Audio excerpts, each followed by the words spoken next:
Летото бргу помина и беше многу повозбудливо отколку што се очекуваше, барем на автомобилската сцена. Повторно сме заедно и повторно во фокусот е неговото височество автомобилот.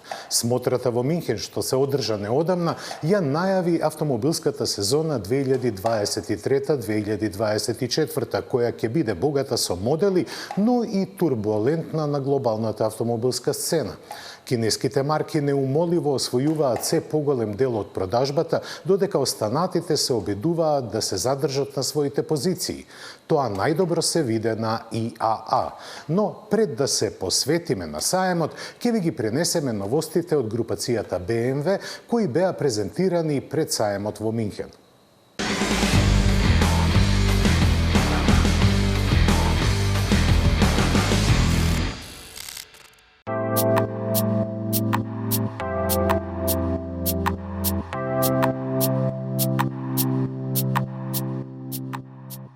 Меѓу другото што се случи летово е една извонредна презентација. Додека вие бевте на плажите и уживавте, ние работевме. И тоа во Минхен. Дојдовме да ги видиме новата генерација на Мини Купер и неговиот близнак во теренско издание Countryman. Со нив Мини покажува дека е подготвен за новото време. Ги представи првично електричните верзии. Секоја од нив ќе има по 2 сили на моторот, 184 и посилната со 218 коњски сили. Се разбира и со различни батерии. Но Мини не би бил Мини доколку би го заборавил своето минато, кој е исполнето и со спортска традиција, но пред се со мотори со внатрешно согорување. Кога ќе дојде на пазарот и Мини Купер и Мини Countryman ќе имаат два бензински мотори со внатрешно согорување, се разбира, и турбополначи, но и, верували или не, ќе има и една турбодизел варијанта. Што друго новите модели на Мини донесуваат со себе? Мини нуди многу опции за својот Купер и Countryman, но за да го разбереме подобро, го поканевме господинот Тома Суха, кој е одговорен за екстериерните дизајни во Мини. Добро дојдовте во Автомагазин и првото прашање е кои се најголемите предизвици кога редизајнирате еден ваков иконски модел? Well, I have to answer you in English, but I understood the question. Yes, thank you. You know, the biggest challenge is probably to provide a character. We've done everything new, but we think the icon, the Mini icon, the Cooper, has to stay recognizable every time. So it was fun, but it's also responsibility. And of course, it is easier to do the icon because we had the new philosophy to reduce the details. We said we have to come back to what the original Mini was, not overload and not too much. Fewer better things was the idea. So we've reduced the elements until we kept what was necessary to see a Mini. And what was the biggest challenge in Countryman? It's a different story, very different story, because the successor, it grew much better. As the long one didn't grow any centimeters, it's exactly same length. This is almost 14 centimeters longer, 6 centimeters higher. We have much more interior space, and we said this car will be the first Mini which is a proper family car in the whole Mini family. And we said, okay, for that we need a different character, more mature, more stable, more presence on the road, but still recognizable in the Mini. And this is how we started the whole story. But the major, we call it charismatic simplicity. The idea was the same. We reduced the amount of details. The scuttle on the side went away. We connected it to the roof. We have reduced the chrome elements, reduced the amount of this. We still have very, very visible Mini grille and 2 single elements, but you see the lights are different. They are square now because the whole car is boxier and squarier. Did you have big challenges in the design because you're using a platform of X1? X1, it's basically the same platform. Yeah, technically twins, but we're working to make it shorter. It's a 70 or 80 millimeters shorter than the X1. but with the same interior space. And of course, it was a challenge to make the car bigger without losing the compactness. But we think we've succeeded pretty well. It looks sporty, it looks compact, it gives you much more space and still drives like a Mini. And you see a Mini in the first glance. You have the floating roof, you have the grille in the front, vertical lights in the rear, same digital signatures like the small car, so they are cousins. And the last question, how many prizes in design Mini will win next year? Good question. I tell you next year then. Okay. Thank you very much for your time. Yes, you're welcome. Ова беше господинот Томаш Жиха, кој е одговорен за надворешниот дизајн. А ние одиме понатаму со Автомагазин.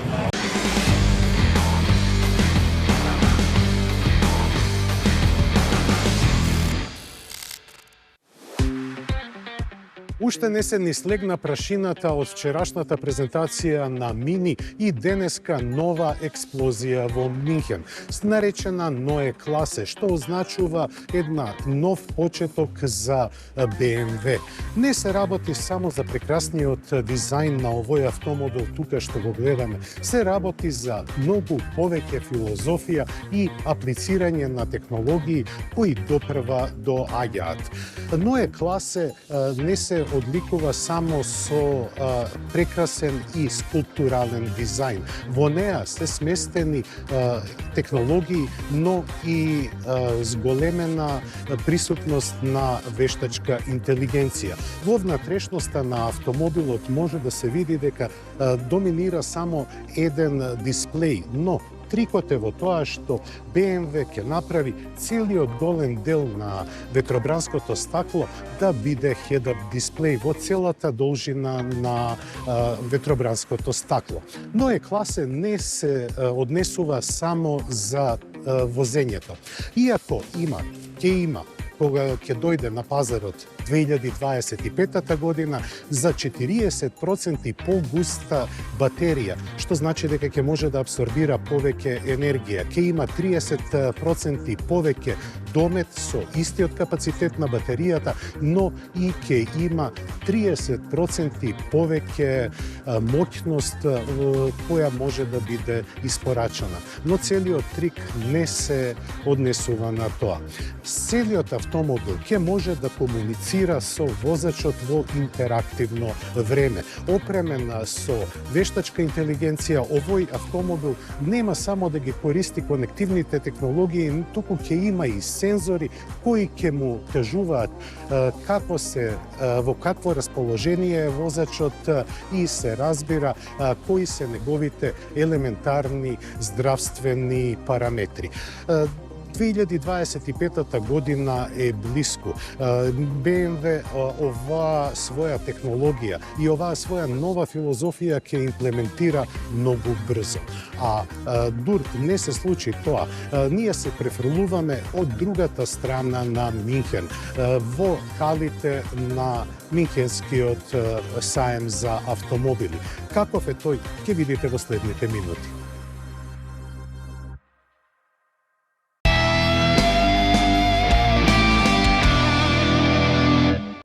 Кога ќе ве привлече нешто, а не знаете зошто.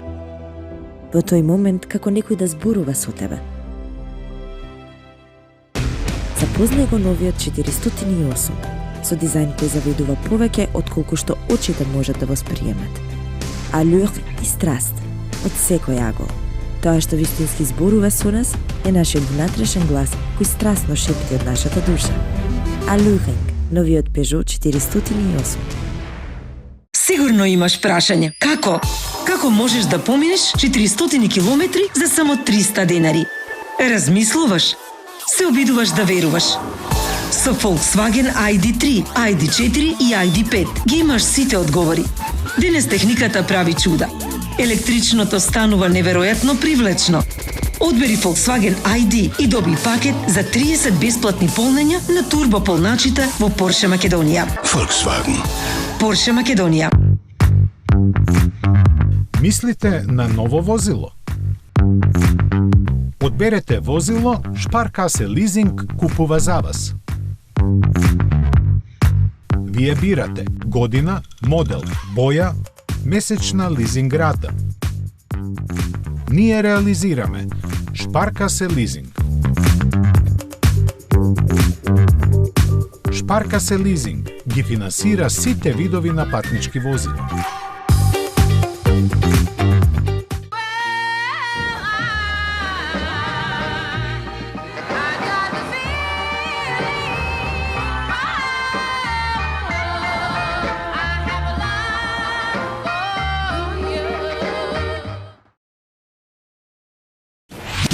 Metropolis, broj 1 radio mreža.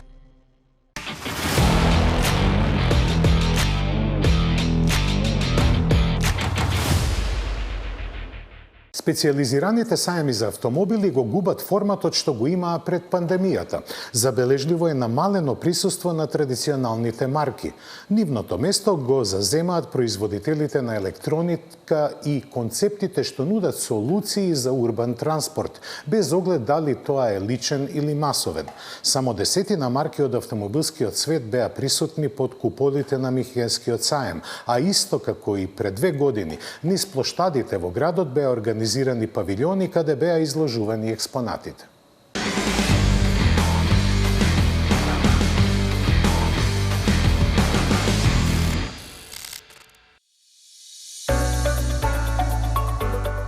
Еден од позначајните новитети на салонот во Михен секако беше и концептот на идниот Mercedes CLA, кој со новата модуларна платформа, неверојатниот дизајн и суперефикасниот електричен погон намигнува на посекуваната иднина. Овој модел представува преломна точка во филозофијата на германскиот производител. Концептот, колку и да изгледа футуристички, не е стилска вежба или лабораторија на тркала, туку своите содржини ќе ги изнесе на патиштата веќе идната 2024 година. Со иновативен и смел дизајн кој никого не остава рамнодушен, CLA и понатаму ја има познатата купе форма со 4 врати. За да добијат поелегантни пропорции, дизајнерите сепак го изменија основниот изглед со подолга хауба и пократок заден дел. И сето тоа го збогатија со многу LED елементи за да го пренесат чувството на дигитализацијата. Над светлата, во кој е имплементиран трикрак мотив над звездата на Мерцедес, како веги се надвисуваат светлосните ленти. Тоа заедно со големата и ниско спуштена маска со осветленото лого сигурно ќе предизвикаат доста дискусии. Во сличен стил е и задниот дел, а течната силуета со карактеристичната линија што се губи дава огромна доза динамизам. Во внатрешноста се забележува дека CLA има позајмено многу од Vision и QXX концептот, вклучувајќи ги и одржливите и експериментални материјали и високотехнолошката содржина. Екрани има насекаде, дотолку што не ни може да се избројат колку се. Меѓу различните карактеристики што ги нуди хардверот и софтверот е и вештачката интелигенција со функции за машинско учење. Техничките спецификации на CLA се уште не се дефинирани, но Мерцедес сепак даде неколку индикации за електричниот погон. Не се споменуваат бензинските мотори, но платформата на која е поставена развиена да може да ги прими. Ќе бидат понудени два различни типа на батерии. Основните верзии ќе бидат со литиум-ион фосфат, додека пофункционална и поскапа алтернатива ќе представува новата технологија со аноди од силициум оксид за поголема густина на енергијата. Со нив CLA ќе може да достигне 750 км автономија со едно полнење, додека просечната потрошувачка изнесува 12 кWh на 100 км. За ваква ефикасност направени се долга серија оптимизации. Електричната архитектура од 800 волти обезбедува можност за брзо полнење на еднонасточна струја од 250 кW, што значи дека за 400 км ќе бидат потребни само 15 минути полнење. Електромоторот тежи едва и малку над 100 кг и инсталиран на задната оска преку интегриран 2-степен менувач испорачува 238 конски сили. Платформата дозволува и втор мотор на предната оска, така што CLA сигурно ќе доаѓа и со погон на сите тркала. Оваа механика ќе биде употребена за серија нови модели, вклучувајќи и Shooting Brake, неговата верзија и 2 кросовера.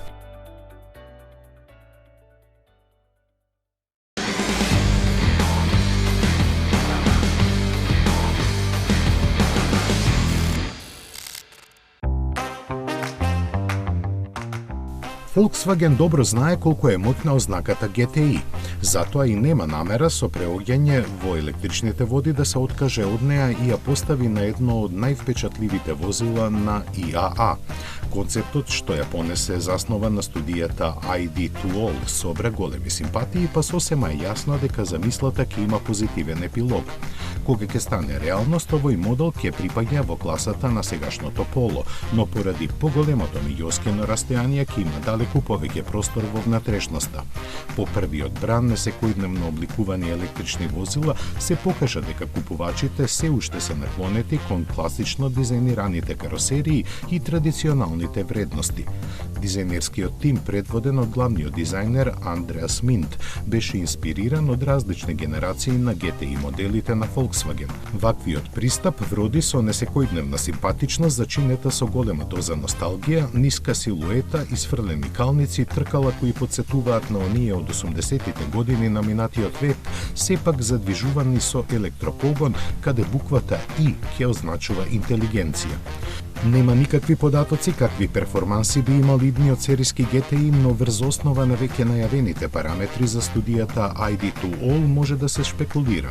За платформата која ќе се користи во моделите на Шкода и Купра се предвидени батерии од 38 и 56 киловат-часа.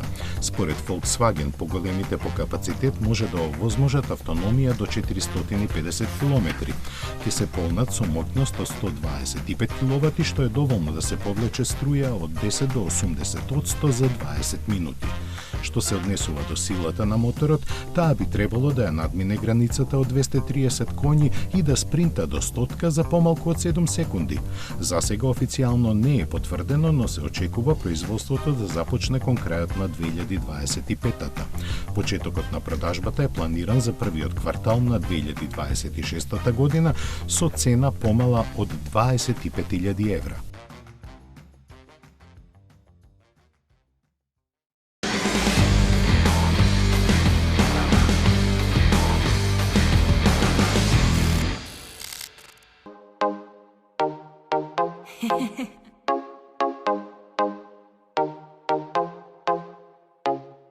Фокусот на активностите на Ауди во Минхен беше покажувањето на револуционерниот кокпит на идниот Q6 e-tron, направена според новата филозофија. Внатрешноста на првиот модел на марката, поставен на премиум електричната платформа, е прилагоден на потребите на возачот, запазувајќи ја рамнотежата меѓу технологиите и естетиката.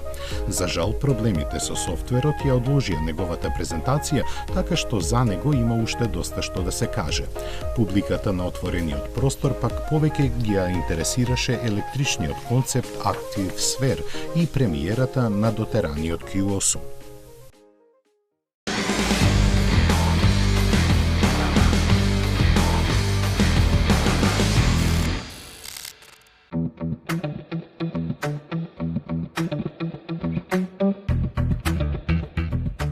Купра во Минхен ги насочи светлата на рефлекторите кон освојувачот на темнината, провокативниот Dark Rebel, настанат според сугестиите на купувачите.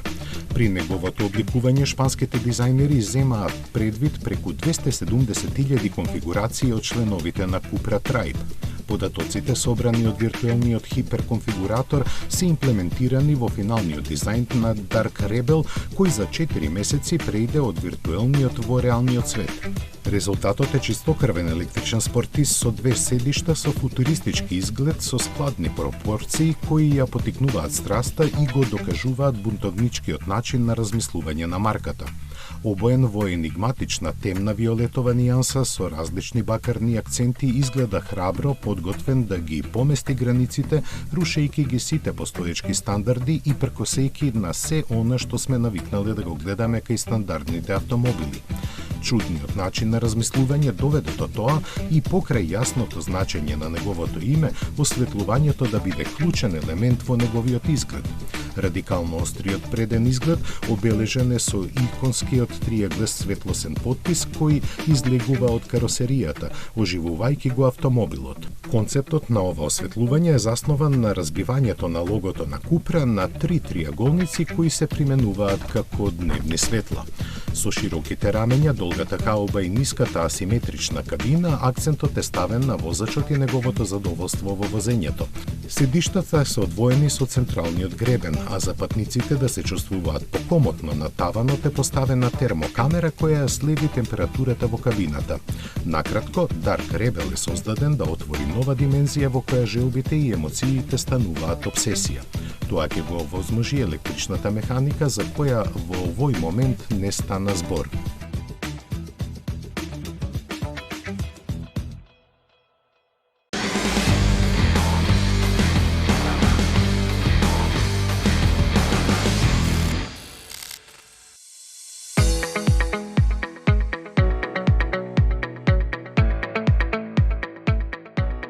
Како единствен представник на целата група Stellantis, која е втор најголем производител на возила во Европа, Opel во Минхен покажа каде ја гледа својата иднина.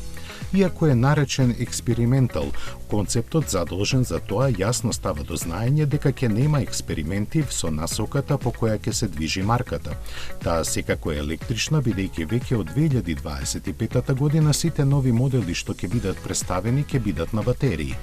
Концептот импресионира со своите пропорции, високо ефикасното користење на просторот и најсовремените технологии на осветлување, вклучувајќи ја за прв пат и молњата. Дизајнот е јасен и едноставен, фокусиран на битните работи. Користењето по големи стаклени површини е во согласност со предводничкиот дух и начинот на размислување што преовладува во Руселскај. Последната Opel Vizor 4D маска вклучува сензори, лидар, радар и камери. Според надворешните димензии, концептот припаѓа на компактниот C-сегмент, а внатрешноста е споредлива со актуелната понуда од D-сегментот. Управувачот се преклопува кога нема да се употребува, а прилагодливите седишта имаат лесна, но издржлива структура со 3D мрежеста ткаенина. Возачот на новата интерпретација на Pure Panel обкружувањето може да ги персонализира информациите според собствените желби и потреби. Тие се прикажуваат со помош на технологијата на проширена проекција, која е поддржана со вештачка интелигенција и гласовни команди. Новост е и способноста за реакција на електрониката на возилото, така што, на пример, со појавувањето на друго возило во мртвите агли на облогите на соодветната врата и на head-up екранот, ќе биде прикажано предупредување за него. Иако е кажано дека е повеќе од визија за иднината, многу од техничките детали за овој концепт остануваат мистерија. Новост кај Opel беше и караванската верзија на електричната Astra.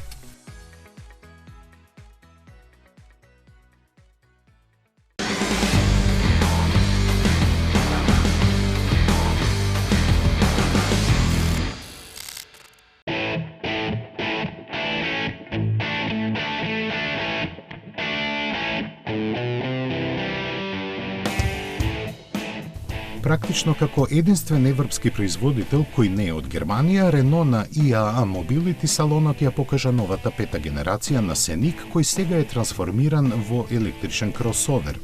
Но иако ги нема моноволуменските форми, овој пионер во својата класа го задржа семејниот карактер, сега засилен со фокусот на одржливоста и безбедноста.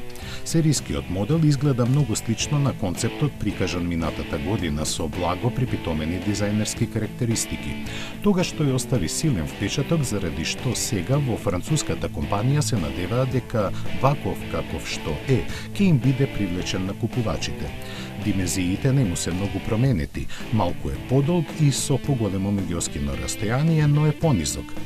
Тоа го налагаше новата форма, но заради електричната платформа никмалку нема загубено од практичноста. Напротив, со додавањето нови функции, Сеник сега е попријатен за патување. Рено истакна дека 24% од материјалите користени во Сеник и Тек се рециклирани, додека 90% од него може да се рециклираат, вклучително и батериите. Архитектурата на која е поставен е пренесена од Меган и Тек и Нисан Арија и нема некои изненадувања. При лансирањето, новиот модел ќе биде достапен во неколку верзии. Основната ќе добие мотор со 170 конски сили и батерии од 60 кВт, кои овозможуваат автономија од 418 км. Посилната ќе има 218 коњи, батерии од 87 кВт за 610 км автономија. Како електричен модел ќе добие и единствени звуци за предупредување на пешаците и добре дојде на патниците, креирани во соработка со светски познатиот Жан-Мишел Жар. Почетокот на продажбата е закажан за првите месеци идната 2024. Цените ќе бидат објавени дополнително, а производството ќе се одвива во Франција.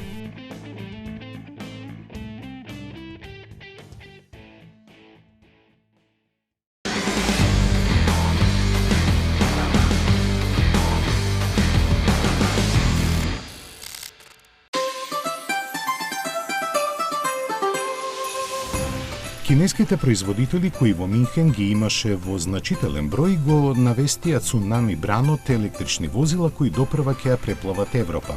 Видовме интересни дизајни, големи амбиции и недостаток од знаење како да се настапи на пазарот. Се издвојуваат неколку имиња, по севкупно гледано се чини направено за брзо да биде оддувано од пазарните ветришта, трасирајќи го патот на она што допрва треба да дојде. Како и да е, едно е јасно, во наредните години се почесто на патиштата ќе среќаваме возила со кинески предзнак кои според својот квалитет нема многу да се издвојуваат од европските. Настапот ќе им биде агресивен, веројатно и цената, бидејќи следејќи го нивното напредување, јасно е дека брзо ги надминуваат несовршеностите и проблемите. Во отсуство на повеќето европски и американски производители во Минхен се доби впечаток дека полека но сигурно времето за овакви настани истекува. Иако не настапи на ИАА, скоро во исто време Peugeot го представи новиот 3008. Новите ветришта од Елисејските полиња најавуваат традиционална посветеност на дизајнот и безрезервна верба во електрификацијата. Сличен завет доаѓа од таборот на Lotus. Емеја е вториот електричен модел на спортската марка, но сега, следејќи ја модата, е кросовер со 905 конски сили.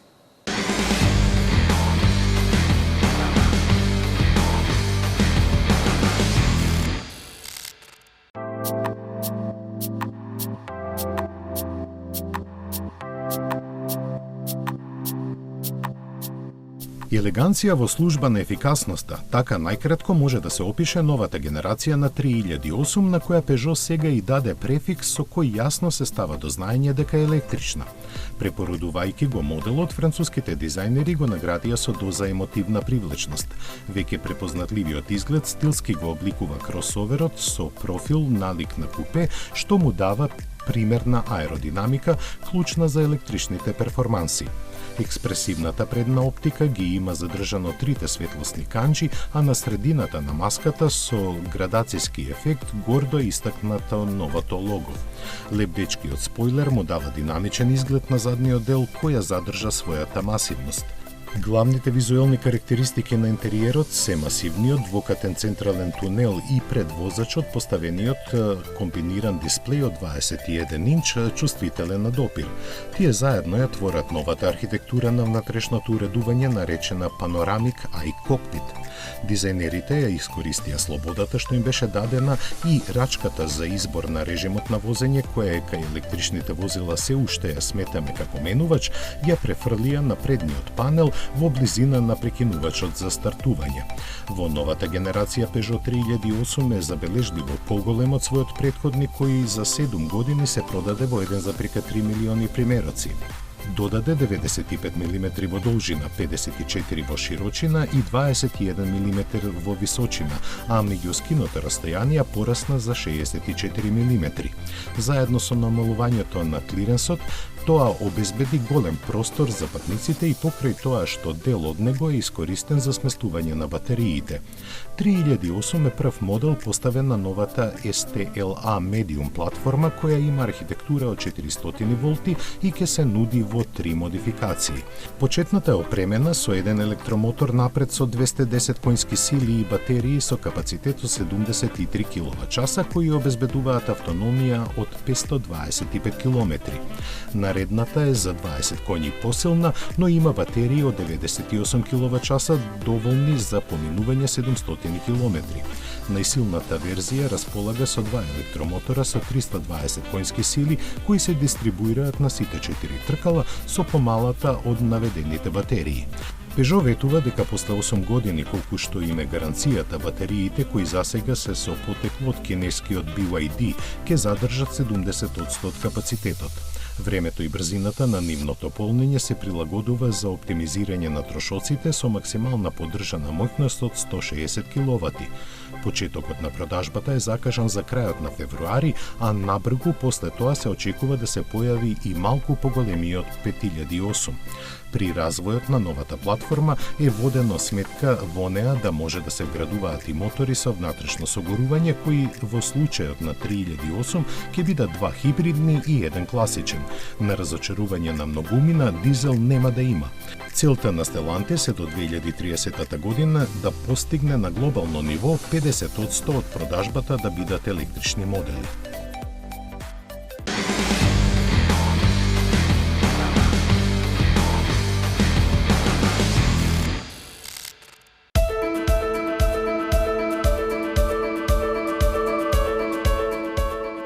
Да беше Колин Чепмен жив, сигурно ќе превртуваше со очите како што сега прават љубителите на легендарната британска марка што тој ја оснива.